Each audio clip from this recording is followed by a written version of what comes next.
So it's 1 week till nationals, and my strongest leg and biggest leg, the bike, might be compromised now. I've overdone it.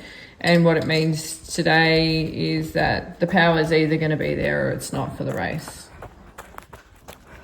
So what happened was, a week ago I went out on a 2-hour bike ride on my time trial bike, and I wanted to go fast. I wanted it to be above race pace. It was supposed to be intervals, but I didn't execute it like that. I just went as hard as I could for 2 hours at a pace that I could hold. So, and then I ran off the bike for 30 minutes, and that was also above race pace as well. So, and then I sort of backed it up the next day with another run.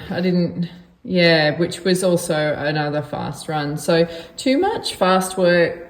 Loaded up the glutes too much. I thought I'd put this issue to bed, but it's resurfaced at probably the worst time possible. Your glutes are super important on the TT bike. Loaded forward in that position, you really need them strong. And I've put a lot of work into strengthening my glutes, but you know, if you go out too hard, you're gonna do something, right? So unfortunately, if they're not firing up right, I will lose power. I will have inefficiency. And look, it's tempting to just put the seat up and then I'll be more quad dominant on the bike, but I'm not going to do it. I can't do that. All right, I'm not going to do it. And this week, it's not about getting fitter. I'm just going to have to try to settle down the glutes as much as possible. So a little bit of intensity, reduce volume again, and just trying to stretching every day, even if there's a couple of key stretches that I might do even multiple times a day. And for my swim, I can still work on picking up a little bit with my swim, and just making sure that I can pick up without kicking too hard. That would be really good this week. Let's talk race strategy for Wollongong.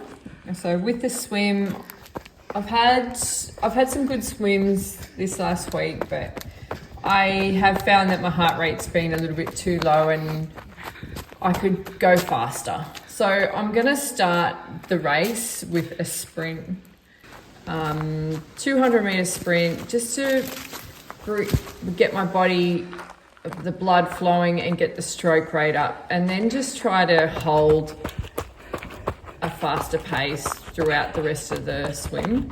Obviously without kicking too much. I'm going to wear full wetsuit. I'm expecting that standing around waiting for start and things like that, it's going to be cold, and I'll get some extra flotation from wearing that as well. For the bike, I'm just going to have to see how my power is on the day and just do what I can. It's either going to be there or it's not. And one of the things that is working in my favor is it's mostly a flat bike course. So I'm much stronger on the flats. It is, though, a lot of loops. It's 4 loops.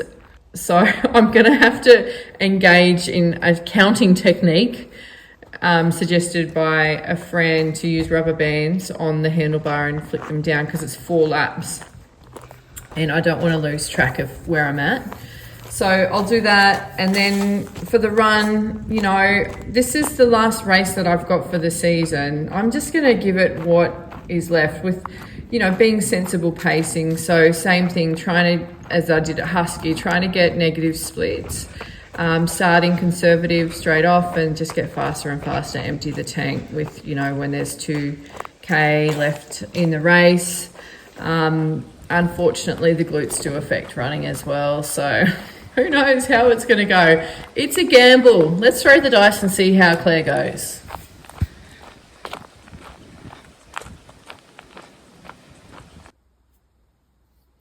Thanks for following along and watching my video. I really appreciate your support, and I'm going to check back with you in the next video. Will be after the race.